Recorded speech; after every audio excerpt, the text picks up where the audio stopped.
সেই ভগবানের লীলাকে কেউ কি কোনোদিনও হাতে গুনে শেষ করতে পারবে?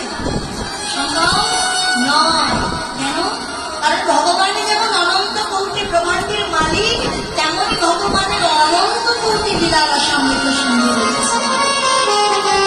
কিন্তু মা বলছি, ভগবানের এই অনন্ত কোটি লীলার মধ্য থেকে বৈষ্ণবগণ ভগবানের লীলাকে 64টি ভাগে বিভক্ত করে 64টি লীলাকে লিপিবদ্ধ করেছে। যে 64টি লীলা আমরা শ্রবণ, কীর্তন এবং স্মরণ করতে পারি। বাবা, এই 64টি লীলার মধ্য থেকে আজ আমরা যে লীলাকে আস্বাদন করবো, তাই এই নববৃন্দাবন ধামে এখনো পর্যন্ত বসে রয়েছে অধীর আগ্রহে। লীলাটি হল ভগবান শ্রীকৃষ্ণের রাস রস লীলা।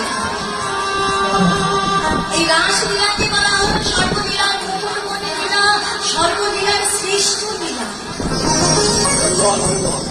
ভগবানের যত লীলা রয়েছে সকল লীলা রস মিলিয়ে যে লীলা থেকে তৈরি করা হয়েছে, সেই লীলাই হল মহারাস রস।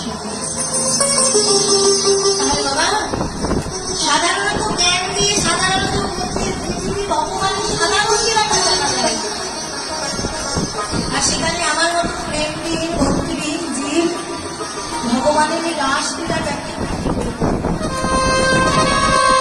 এখন অনেকে বলতে পারেন, হ্যাঁ গো মা, রাসলীলার ব্যাখ্যা যদি নাই করতে পারবে, শুধু শুধু কীর্তন করতে চলে গেলে কেন?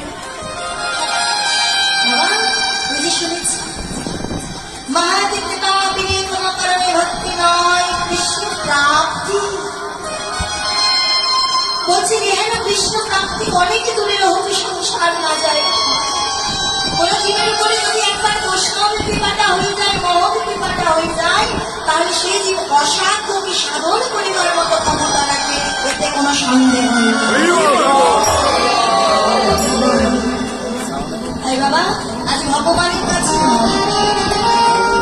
আজ এসে দাঁড়িয়েছে সেই ভগবানের প্রাণ প্রিয় শুদ্ধ ভক্ত। আপনারা যদি নিজ গুণে কৃপা করে আপনাদের শ্রীচরণে দাস করে দিল, এই দাসীটিকে শ্রীমতী রাধারানীর প্রেম, ভক্তি এবং অনুরাগ, তাহলে সেই প্রেম, ভক্তি, অনুরাগ আমার হৃদয়ে ধারণ করে, সকল ভক্তের শ্রী চরণ ধরে আমার মস্তকে ধারণ করে, আমার মতো পাগল দ্বারা কিছু প্রেমবিহীন ভক্তিবিহীন জীব দ্বারা প্রভু লীলা তাই প্রভু আমার নববৃন্দাবন ধামে তার ভক্তের সম্মুখে নিজের রাস